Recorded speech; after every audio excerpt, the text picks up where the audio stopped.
El Bagdad ha estat l'escenari escollit per alguns professionals del món del porno per llegir un manifest a favor d'aquesta indústria. Juani de Lucía, la responsable d'aquesta sala, ha estat l'encarregada de repassar alguns punts que recull el text. Entre ells destaca que les actrius i els actors treballen sense cap tipus de pressió, que els artistes no prenen cap substància per treballar i que es respecten les llibertats sexuals de cadascú. Aquest manifest es fa després de l'aparició de diverses informacions sobre pràctiques il·legals en la indústria del cinema per adults.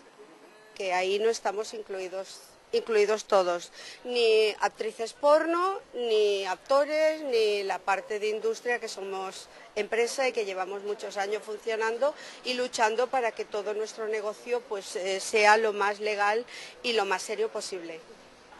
La lectura del manifest s'ha fet a la mateixa entrada del Bagdad, al carrer. Per això alguns curiosos s'han apropat fins a la sala pensant que hi hauria algun espectacle eròtic.